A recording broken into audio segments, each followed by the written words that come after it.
Nick Fuentes. Fuentes is here. He is the host of America First, a Zoomer, Afro Latino. He looks white to me. How's he Afro Latino? And a gamer. Nick, welcome to the show. Jesse, thank you so much for having me. I appreciate it, man. Thanks for having me on your show as well. I got to ask these things first. What is the American dream? That's a good question. I would say probably that the American dream would be to start a family, live a safe, normal, predictable life, have children that'll have a better life than you do, or at least a life that's similar to the one that you do. But I think it's difficult to describe in the 21st century.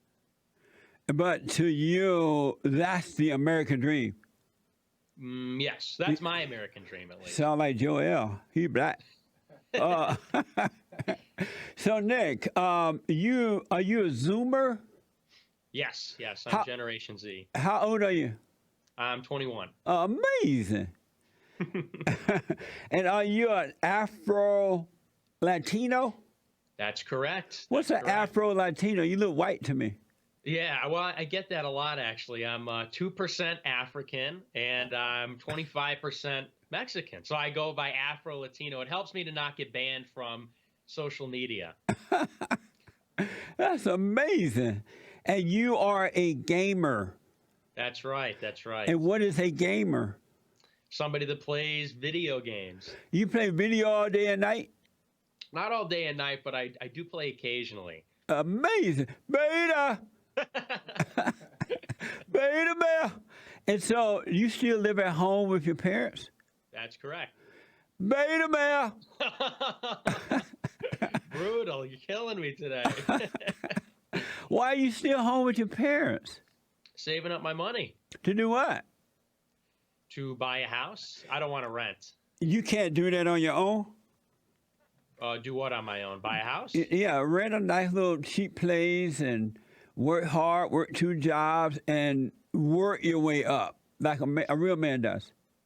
Well, the situation with me right now is, I mean, I could move out at this point. I could support myself from my show, but the problem is with my show that YouTube could ban me any day, and that's where I make most of my income. So for me to rent or for me to buy something would put me in a pretty precarious financial position. So the intergenerational household is a pretty traditional model of living in America and other places.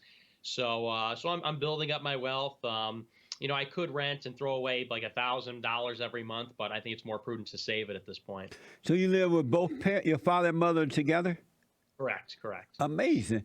And at what point do you plan to move? I would say whenever I could comfortably be able to put down a down payment and reliably, I don't know, maybe 2, 3, 4, 5 years of payments on a house. I don't know if there's a set point for me. I would just want to be financially comfortable before I'm ready to take that step. And do you date? I'm sorry? I said, no, not right now. Oh, okay. I was going to ask, do you tell the women, well, I'm living at home with mama. Would you like to come over tonight? Well, that's just it. It's one of those things. And my last question about those issues, I know you are a male. Are you a man? Yes. And what is a man? Yes, I was expecting this question. I watched your show. Well, I would say I agree because I've heard your definition. I agree with you that a man is a Christian, somebody that tells the truth, somebody that worships God. I would also say it's somebody that takes care of their family, somebody that protects their wife, raises their children, somebody that's strong, somebody that's virtuous. I would say that that's what makes a man. And you're a Christian as well, right? Correct. Right yes. on. And so do you have fear? I would say I have fear of God, but that's about it. That's about it. I want to know from you, what is America First and what is your show about? My show, America First, is a nightly YouTube show. It's at 7 o'clock. I've been doing it for almost 3 years now.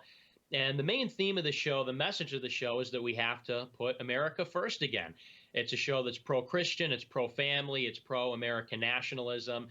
The reason I started is because after the Trump election, I saw that there were a lot of people on the fringe that I think a lot of people didn't really, their message didn't resonate with Americans. And I saw that everybody else in the establishment wasn't putting America first. I don't think that they were Christian. Largely, the conservative establishment is comprised of atheists and other religious groups. And so I wanted to start a show that was unapologetically American, Christian, and pro-family and all that good stuff. How long you've had your show? I have had it almost 3 years now. Really? So how is it going? Are there a lot of Zoomers and millennials agreeing with you about putting America first and Christianity and all that? Yes, it's going very well. It's been incredible to see the show grow. I think when I first started, I could hardly get 100 concurrent viewers, viewing at the same time. And I think this week we got up to 7,800 concurrent viewers. Our viewership has grown to like 60,000 views per show. So the growth has been pretty substantial, and it's almost all young people. It's almost all Zoomers, teenagers, 20-somethings, and a good chunk of millennials as well. So I think young people. Yeah, go ahead.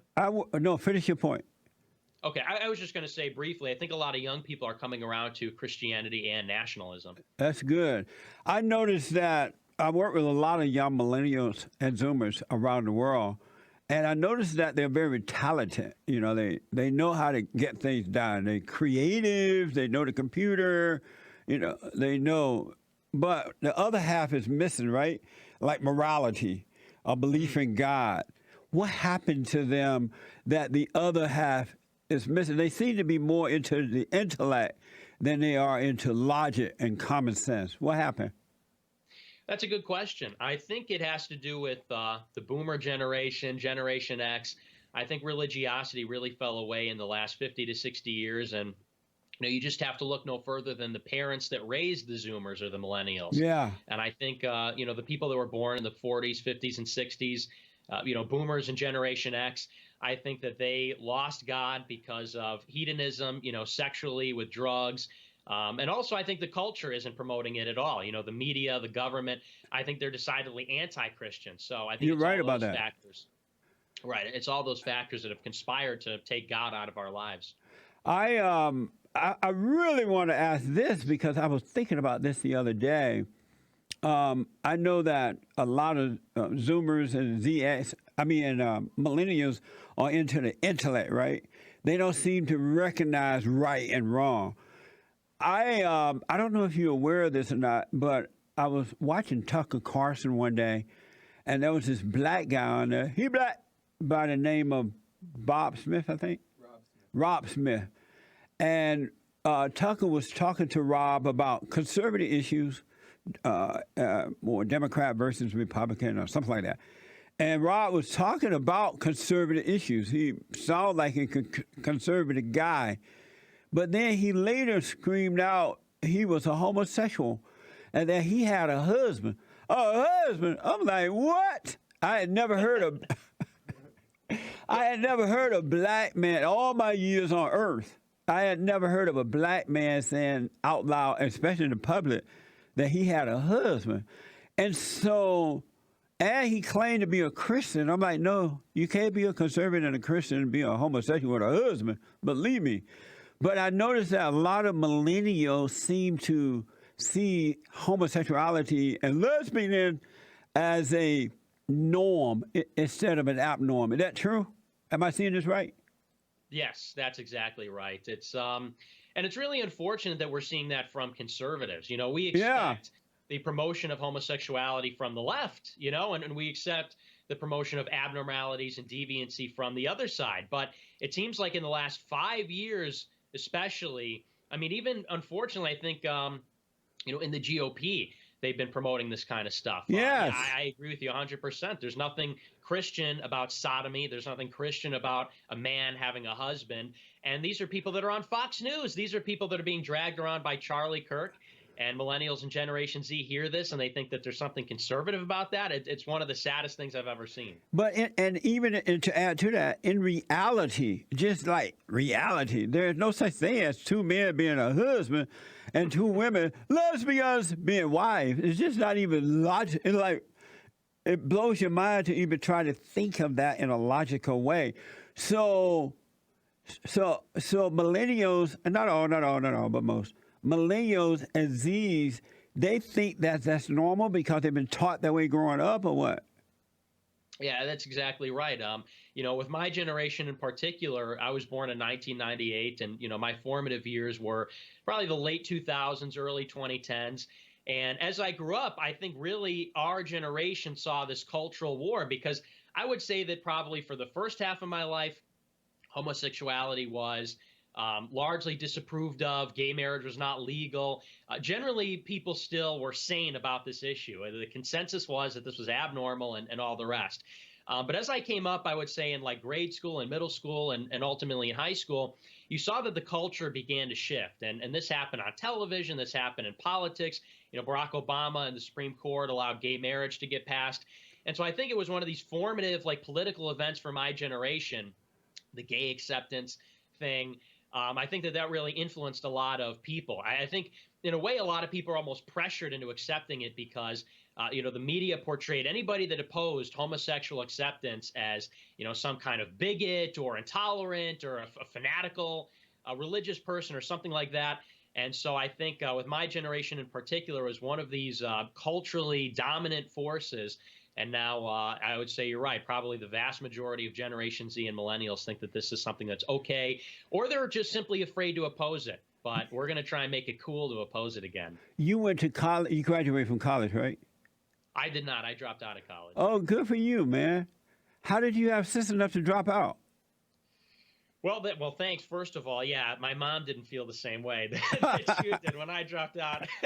She didn't say good for you, but the thing about college that I saw is it cost a lot of money. Yeah. And I was there every day. And every day I was thinking to myself, how am I going to pay back however much money I'm going to get in debt? I'm thinking every day about how much money is going from my pocket or, in debt to the college or to the government. And I'm thinking, how am I ever going to make back this money? How is this degree going to get me a job? And I just couldn't square it. I would go to my classes and the professors were all ridiculous. Some of them were saying things I knew weren't true. There was one class I took where the professor, he was teaching the wrong class for half the semester, teaching out of the wrong textbook. I said, this guy's a bonehead. What am I doing learning here? So I dropped out. I started working. I started working at UPS, actually, saving my money. And Right on. Here I am now. Amazing. You are amazing to be a Zoomer. You are something else, man. But let me ask, Thanks. when you were in college, while you were there, were you afraid to speak up and disagree or anything? I would not say I was afraid. I was a pretty outspoken student on campus, but I should have been afraid, I guess, because a lot of people sent death threats my way, and ultimately I was basically expelled more or less from the school. Not in a legal fashion, but I felt like I was really unwelcome on the campus because of my conservative views. What is it like for white young men and women today knowing that they're so hated by the people of color when it's the whites who founded and built the greatest country on this side of heaven so the people of color can be here, which was a mistake, by the way. But what is it like living a life like that? It's pretty alienating. I have to say that's probably, in my opinion, that's a source of a lot of the problems for our generation. A lot of the so-called mental social problems, I think, derives from the fact that white people don't feel like they can be themselves. I don't think they're proud of their heritage. I don't think they're proud of who they are. They're brought up in a curriculum in the public school system and in college, teaching them that, they're evil, they're responsible for slavery and the Holocaust and racism. And, meanwhile, blacks, Hispanics, Asians are taught to be proud of their heritage. The rhetoric surrounding non-white people is that they're vibrant, they're enriching the country, they're unique, they're beautiful. And the rhetoric for white people is that their legacy is shameful and they should be sorry and they must apologize and not speak out of turn and so on. I think that's a very damaging thing to say to young children. Yeah, I mean, there's absolutely. rhetoric where it says that, babies are born racist. I mean, what kind of thing is that to say? So I think it's had a very damaging effect. But do the people of color recognize that they have entered into white people country, left their own S-hole countries, if the people of color are so wonderful and smart and amazing, why don't they build countries to indicate that? Why do they have to come to the white man country and set up shop? Why don't they stay home? Well, I mean, yeah, I'm asking myself the same thing, right? I mean, you would think with the people that show up, people that come across the border, if they're immigrants or people that have been here for generations, and it seems like all they can do is complain. Yeah. You know, because you're right, it was white people that built this country. And you Yeah. see, especially on college campuses, the militancy of non-white people, the demands, the anger, the righteous indignation of these people.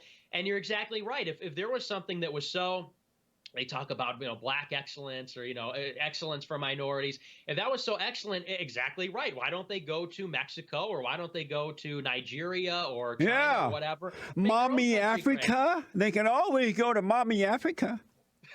That's right. Africa's a lot bigger than America, but for some reason they stay here and they live in a white society that whites created, but they just like to sit around and talk about how racist we are. Go figure. I have so much I want to ask you about. Oh, are you close to your father? It's manhood hour. Are you close to your father?